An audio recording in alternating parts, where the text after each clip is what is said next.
for the task ahead. Good morning and welcome to the news. My name is Nkwo-Awkuzu-Abba-Ukpo. Now, Anambra State government is to construct Nkwo-Awkuzu-Abba-Ukpo road to boost socio-economic activities of the area. The national chairman of the All Progressives Alliance, ABGA, Chief Sylvester Ezo-Kenwa, disclosed this when he paid a one-day official visit to the member representing Nkwo constituency 2 in the Anambra State House of Assembly, Dr. Jude Abua in Aba, the country home of the legislator. Our correspondent Chukwemeka Modelem completes the report.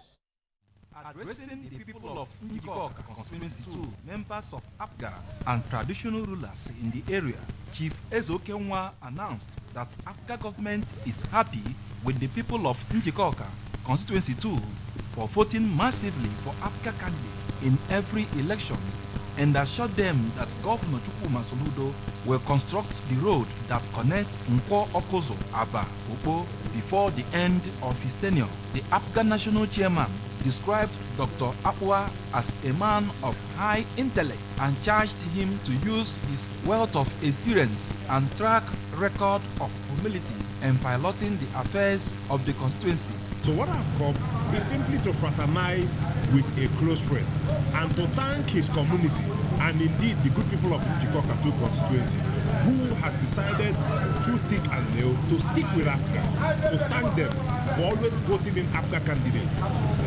We are really grateful for this great constituency. On his part, the host, Dr. Abua, said that he is proud of the Soludo administration, which he said is constructing over 500 kilometers of roads across the state and has also done very well in the areas of education, healthcare delivery, youth empowerment, and so on.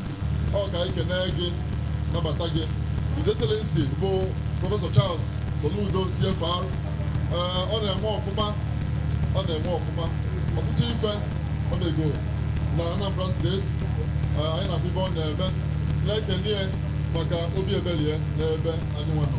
In his speech, the Vice Chairman of ABGA, Anambra Central Senatorial District, Chief Ndoka Okoye, commended Dr. Abua for making the party proud through quality representation, adding that the One Youth, Two Skills initiative of Governor Chukwuma has liberated many youths from poverty and reduced crime to the barest minimum.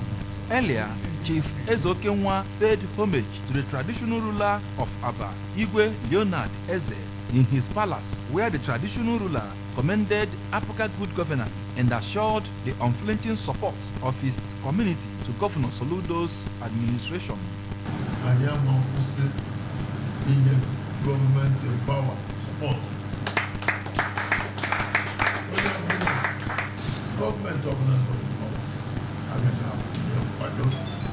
The occasion was graced by the traditional ruler of Nimo, Igwe Mazi Oliobi, the traditional ruler of Abagana, Igwe Mbamalu Okeke, the President General of the Town Union, Mr. Alex Ekwagana, his Abagana counterpart, Chief Ben Okoli, the Commissioner for Agriculture, Chief Foster Ihejiofo, the Managing Director, Anambra Broadcasting Center, Chido Obidiegwu, among others. From Aba, Chukwemeka Modelem, ABS.